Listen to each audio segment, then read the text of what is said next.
Salam damai sejahtera bagi kita semua jemaat hamba Tuhan, mahasiswa teologi dan juga para pengajar Alkitab di mana saja berada, khususnya sahabat Weli Ministry Official.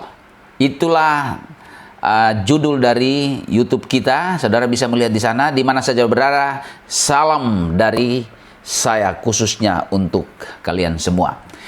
Saat ini kita akan membahas satu topik terakhir dalam tema eskatologi, yaitu tentang langit dan bumi baru. Seperti yang sudah-sudah, setiap doktrin itu ada persoalan di situ, dan juga langit dan bumi baru, doktrin ini punya polemik, punya masalah. Ada yang mengatakan, apa benar ada langit bumi baru? Ya, itu dongeng dan segala macam. Tapi kita lihat dalam Alkitab. Nah, fenomena supranatural ini, langit bumi baru, ini bukan dongeng, karena sudah dicatat di dalam kebenaran firman Tuhan, ya, di dalam nubuat khususnya, di dalam 2 Petrus 3 ayat yang ke-13. Saya membaca begini, 2 Petrus 3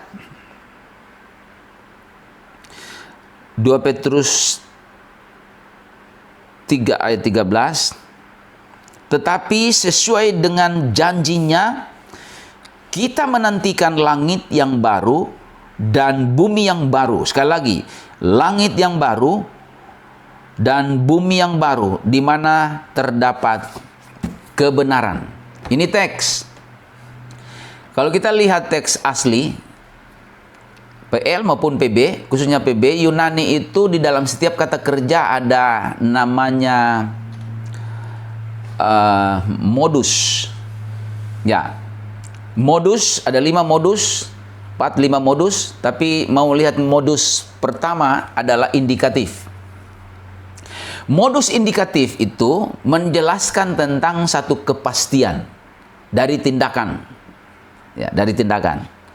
Ada juga modus subjungtif, modus kedua, yaitu menjelaskan tentang kemungkinan besar, bukan pasti. Kemudian yang ketiga adalah optatif, kemungkinan kecil. Kemungkinan kecil. Kalau misalnya kemungkinan kecil mengatakan begini, kalau tidak hujan deras, saya akan datang ke kuliah. Itu kemungkinan kecil. Kalau subjungtif, kemungkinan besar. Kemungkinan besar saya akan datang karena saya sudah selesai dengan kegiatan lain dan sudah siap, memang hari ini jadwal hanya untuk kuliah. Kemungkinan besar maksudnya ini, kemungkinan besar. Dan yang keempat adalah tidak ada kemungkinan, namanya imperatif. Karena tidak ada kemungkinan, maka diperintahkan. Karena itu perintah amanat agung, pergilah, beritakan Injil, berdoalah. Itu tidak ada kemungkinan, tapi diperintah. Itu yang namanya modus. Dan yang pertama indikatif, bukan berbicara kemungkinan, tetapi ketepatan, kepastian. Pasti 100%. Nah, di dalam 2 Petrus 3 ayat 13, dikatakan tadi bahwa di dalam nubuat itu dikatakan bahwa kita menantikan langit yang baru dan bumi yang baru, di mana terdapat kebenaran. Kata menantikan ini menjelaskan tentang bukan kemungkinan, tapi kepastian adanya langit dan bumi baru. Jadi bukan dongeng. Nah, langit bumi baru itu dalam Alkitab yang lalu sudah dibahas tentang kerajaan milenium, adalah sambungan dari atau pasca kerajaan 1000 tahun di bumi. Tapi langit bumi baru bukan di bumi ini, di langit bumi baru, namanya bumi baru, berarti bukan bumi lama. Karena kerajaan Allah adalah kekal, dimulai dengan 1000 tahun di dalam kerajaan milenium, lalu diteruskan setelah bumi ini hilang. Nah, bumi baru ini lebih besar dari bumi yang lama, karena di dalam Wahyu 21 ayat 1, Wahyu 21 ayat 1 berbicara tentang langit bumi baru, dikatakan begini. Lalu aku melihat langit yang baru dan bumi yang baru, Sebab langit yang pertama dan bumi yang pertama telah berlalu, dan laut pun tidak ada lagi. Tidak ada laut. Kalau bandingkan dengan laut bumi sekarang, konon 3/4 lahan itu adalah laut. Besarnya bulatan bumi ini adalah laut 3/4. 1/4 saja daratan, dihuni oleh hampir 7 miliar manusia. Nah, kita bisa bayangkan langit bumi baru tidak ada lautnya. Jadi begitu luas, begitu besar tempat hunian itu. Itu menjelaskan bahwa langit bumi baru itu beda atau bukan bumi sekarang. Bumi sekarang ada lautnya. Sedangkan langit bumi baru itu tidak ada lautnya. Itu indikasi utama yang membedakan dua bumi ini. Langit bumi baru juga bukan sorga. Karena sorga sekarang orang meninggal yang percaya Yesus ke sorga dicatat oleh Alkitab. Tapi belum ada langit bumi baru. Karena itu berbeda. Ya, berbeda. Jadi orang yang mengatakan atau mungkin ada pandangan langit bumi baru adalah sorga atau langit bumi baru itu tidak ada, itu tidak sesuai dengan Alkitab. Langit bumi baru ada juga di kalangan teolog yang terlibat dalam diskusi dan polemik tentang langit bumi baru. Ada yang mengatakan langit bumi baru, khususnya bumi baru itu adalah renovasi dari bumi lama. Atau dipulihkan, ditambal sulam karena rusak, direnovasi lagi istilah tadi. Tapi ada yang mengatakan bahwa bumi baru itu adalah evolusi dari bumi lama atau evolusi dari materi tertentu. Jadi bumi baru itu adalah hasil dari evolusi, berevolusi satu benda tertentu sebelum bumi baru. Dan pandangan ketiga mengatakan bumi baru adalah benar-benar baru. Bukan bumi lama, bukan berevolusi, bukan juga tadi direnovasi bumi lamanya. Wahyu 21 ayat 5. Ya, kita lihat Wahyu 21 ayat 5 mengatakan begini. Ayat 5, Ia yang duduk di atas tahta itu berkata, "Lihatlah, aku menjadikan segala sesuatu baru." Dan firman-Nya, "Tuliskanlah, karena segala perkara ini adalah tepat dan benar." Ini jaminan kualitas bahwa perkataan Yesus itu, coba perhatikan ayat 5, baru saja dibaca Wahyu 21. Perkataan Yesus dikatakan di dalam ayat 6 adalah Alfa, aku adalah Alfa dan Omega, yang awal dan yang akhir. Lalu di ayat 5 menjelaskan yang awal dan akhir Alfa Omega itu menjelaskan bahwa dia menjadikan sesuatu baru. Dijadikan baru dan firman-Nya, "Tuliskanlah bahwa perkataan ini benar dan tepat." Termasuk ayat satunya. Ayat 1, ada bumi baru, langit baru. Benar dan tepat. Kecuali Yesus bohong. Dan di sini sudah dikatakan Alfa dan Omega, berarti Tuhan yang tidak pernah dusta. Argumentasi ilmiah dalam arti argumentasi biblika, kalau kita melihat ini tentang apakah bumi baru itu adalah benar-benar baru atau renovasi tadi. 2 Petrus 3 ayat 10, kita sengaja membaca teks ini sebagai dasar valid. Ayat 10 bilang begini, "Tetapi hari Tuhan akan tiba seperti pencuri.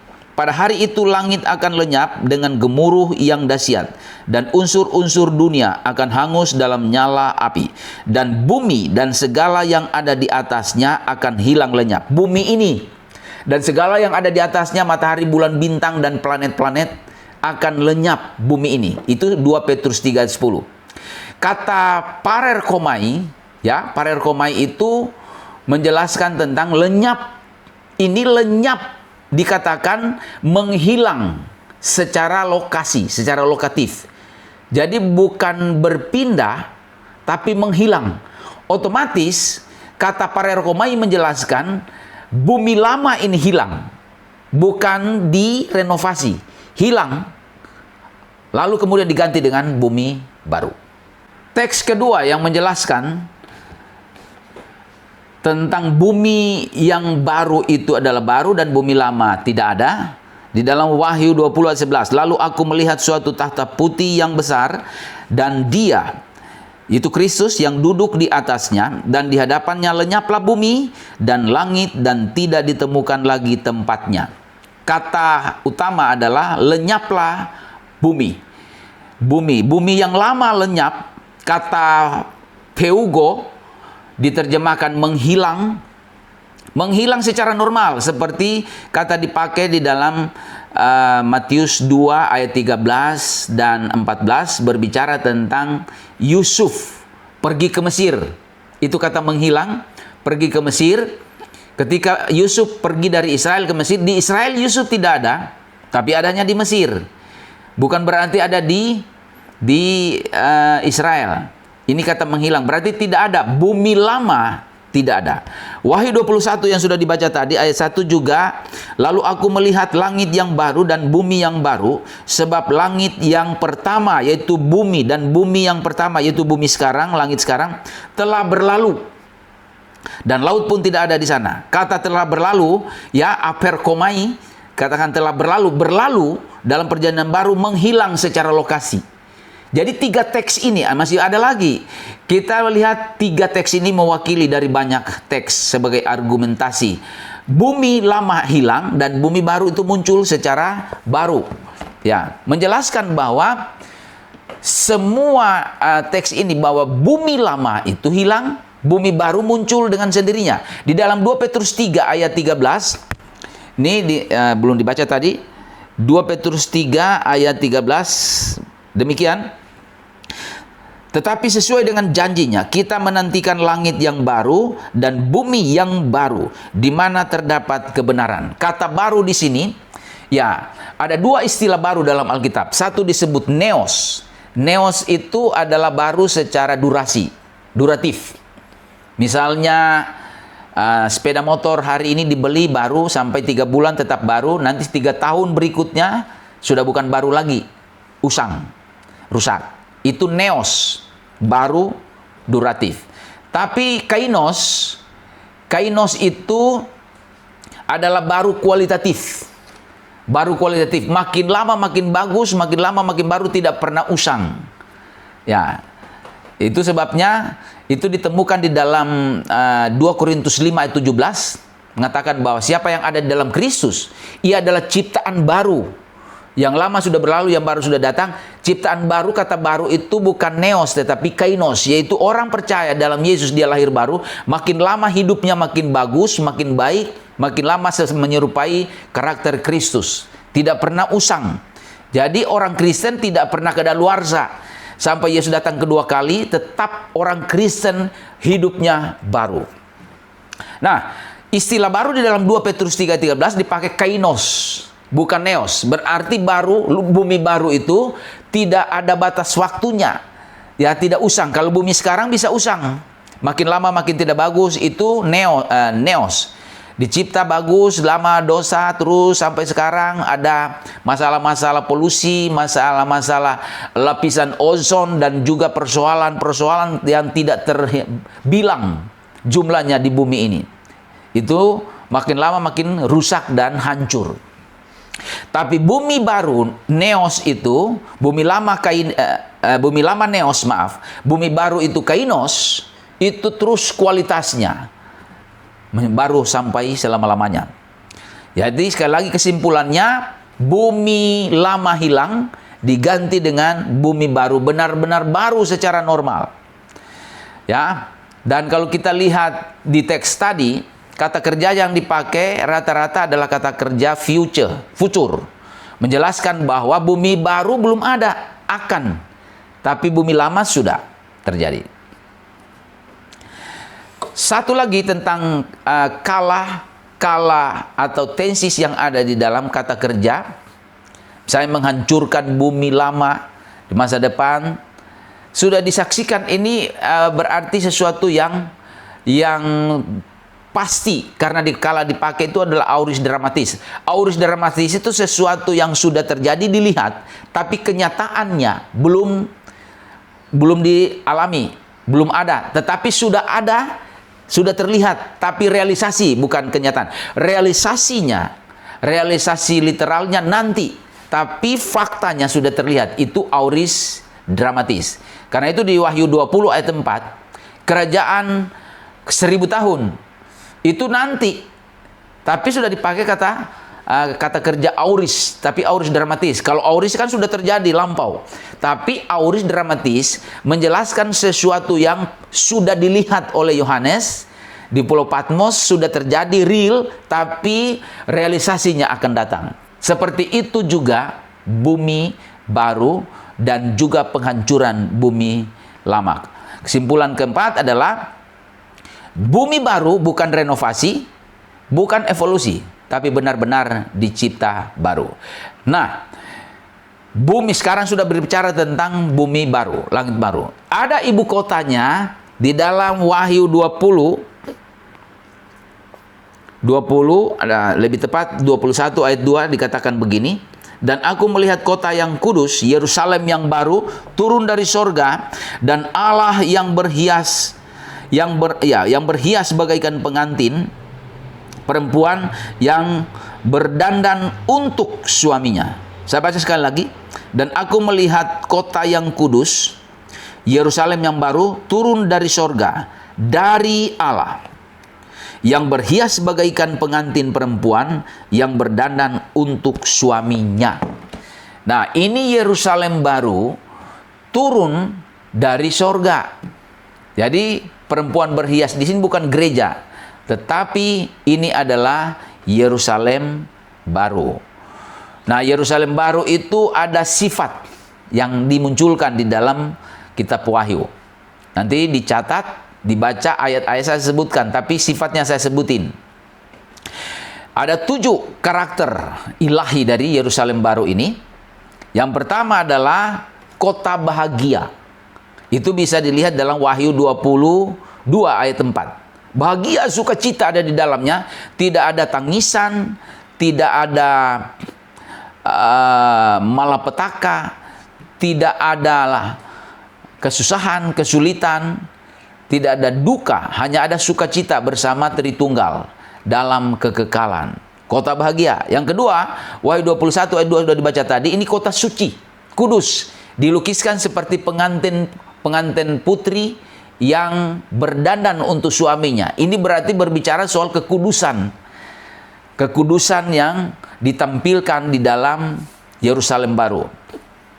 Kemudian Wahyu 21 ayat 16 sampai 17, 21 ayat 16 17 disebut ini kota megah, maha megah, karena dicatat di sana 12.000 stadia, satu stadia 200 meter. Jadi kalau 12.000 stadia, kita lihat berapa? 2.400 kilometer. 2.400 kilometer. Karena 12.000 kali 200 dapat 2.400.000 bahagi 1.000. Karena 1 kilo itu 1.000 meter dapat 2.400 kilometer. Bayangkan 2.400 kilometer, dari sini masih lewat lagi Bali. Sampai kemana? 2.400 meter. Seperti itu besarnya, yaitu panjang, lebar, tinggi, dalamnya sama semua, persegi. Dan ini terbuat dari Wahyu 21, 18, 20 sehingga disebut dengan kota maha indah. Terbuat dari berbagai macam jenis emas terbaik yang disiapkan Tuhan. Dan kota ini luar biasa. Lalu kemudian di dalam Wahyu 21 ayat 1, ayat 2 dan 9, kota pesona, mempesona seperti pengantin putri tadi, indah luar biasa, kudus. Dan ayat 10 Wahyu 21, kota abadi, tidak akan hilang, tidak akan musnah. Saudara bisa sebutkan buat riset kota-kota di seluruh dunia. Dari zaman klasik, dari zaman perjanjian lama, ada kota yang hilang, diganti dengan kota yang baru. Dibangun lagi kota itu sesuai dengan durasi waktu beberapa abad. Hilang, rusak, dibangun lagi. Tapi kota Yerusalem baru Yerusalem baru ini selama-lamanya tidak akan rusak karena dibuat oleh tangan Tuhan sendiri. Terbuat dari emas, ya, dan tidak akan lenyap. Dan ketiga adalah, ketujuh maksud saya, kota suprateknologi.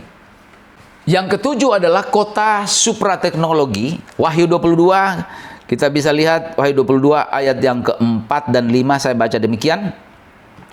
Dan mereka akan melihat wajahnya, dan namanya akan tertulis di dahi mereka. Dan malam tidak akan ada lagi di sana.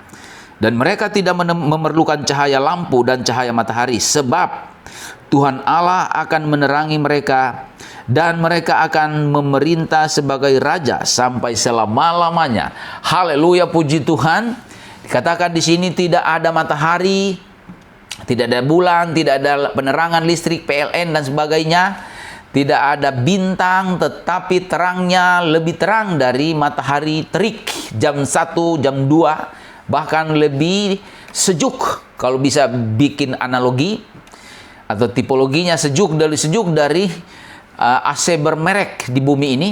Tidak ada malam, semuanya terang selama-lamanya, karena Yesus adalah, dan Allah Tritunggal ada di sana sebagai penerang. Dan di sana dikatakan kita akan ketemu dengan Bapa, Yesus, dan Roh Kudus. Kita akan ketemu di dalam Yerusalem baru dan langit bumi baru. Yerusalem baru bukan bumi baru. Yerusalem baru, saya katakan lagi, kota atau ibu kotanya sebesar diameter 2.400 km, lebar, panjang, tinggi, bahkan dicatat juga tingginya sama. Terbuat dari emas. Ini ibu kota, belum buminya. Karena itu dari awal tadi saya sampaikan, bumi baru jauh lebih besar dari bumi yang sekarang. Kotanya saja dia berdiameter 2.400 km. Jakarta mungkin diameternya tidak sampai 100 km. Jakarta timur, barat, utara, selatan. Sebutkan kota mana di dunia ini yang terbesar. Tidak akan melampaui besarnya Yerusalem baru. Dan sekali lagi, Yerusalem baru tidak dibuat oleh manusia, tapi dirancang oleh tangan Allah sendiri, dari Allah. Diturunkan. Karena itu tadi di dalam Wahyu 21 dijelaskan, kita lihat lagi Wahyu 21.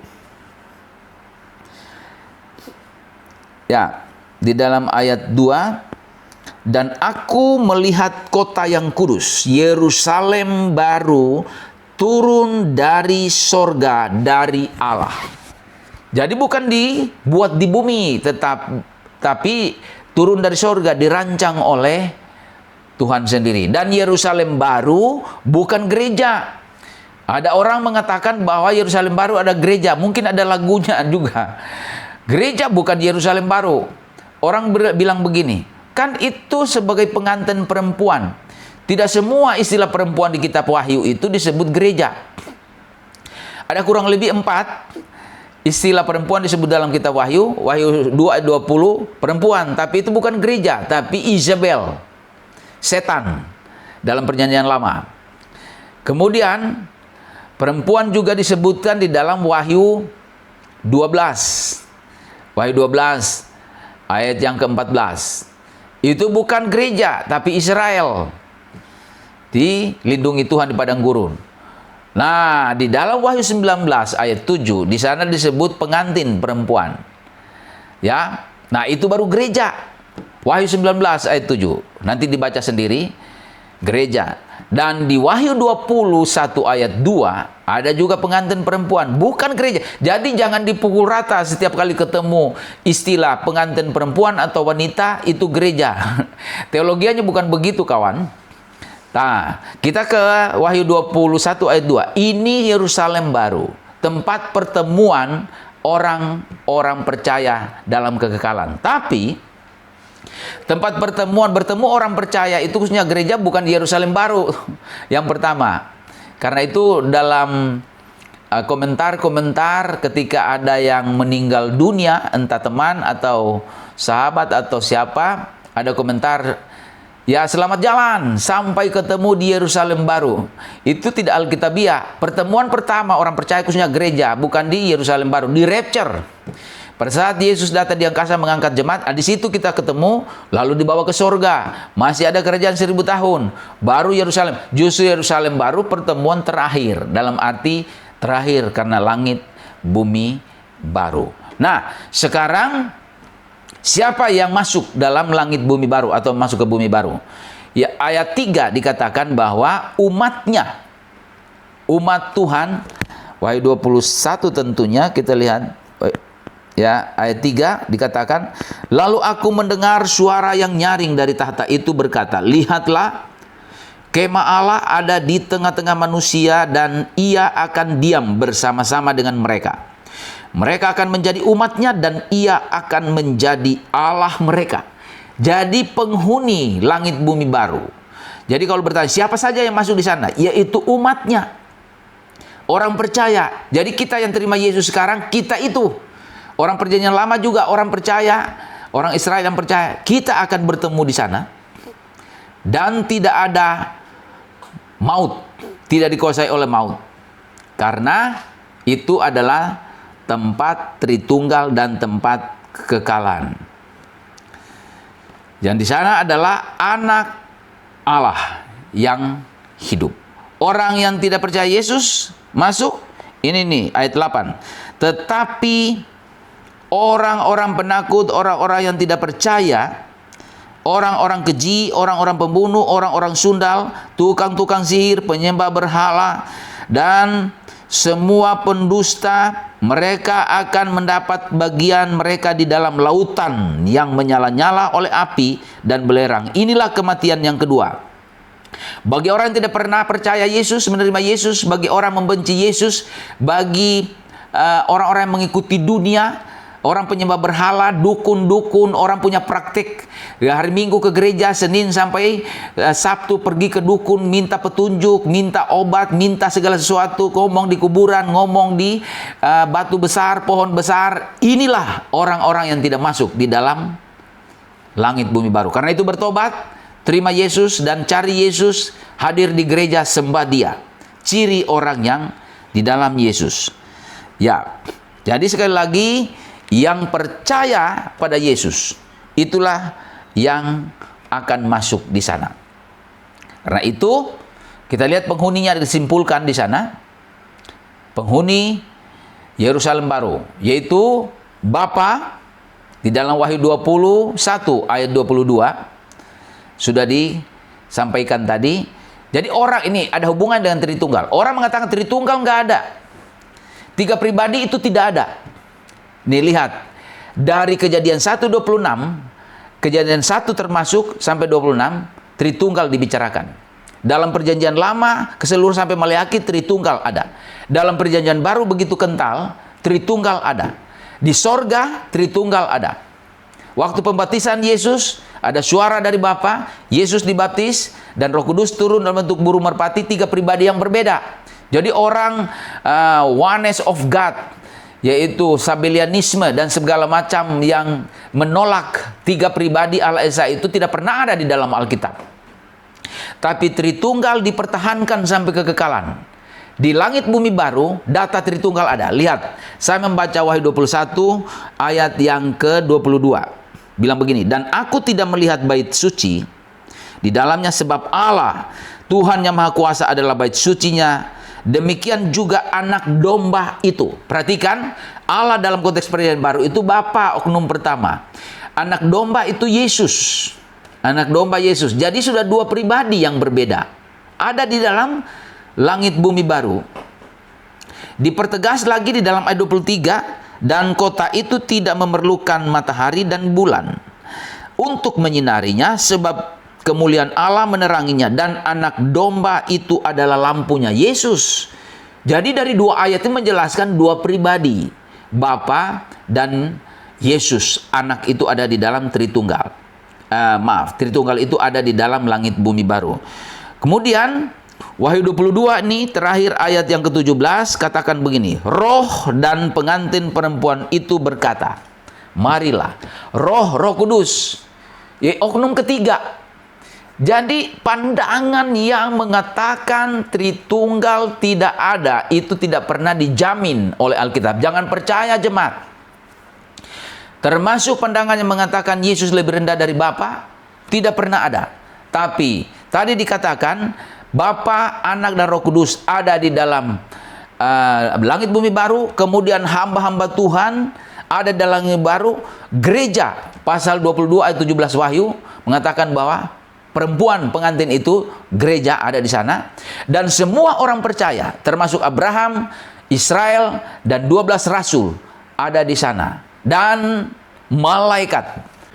Jadi sekali lagi, penghuni langit bumi baru tadi sudah dijelaskan, ada Bapa, ada Anak, ada Roh Kudus, Tritunggal yang sempurna, dan hamba-hamba Tuhan sudah dicatat dalam Wahyu 22 ayat 3. Dan gereja, kita gereja sekarang dalam Wahyu 22 ayat yang ke-17 dijelaskan.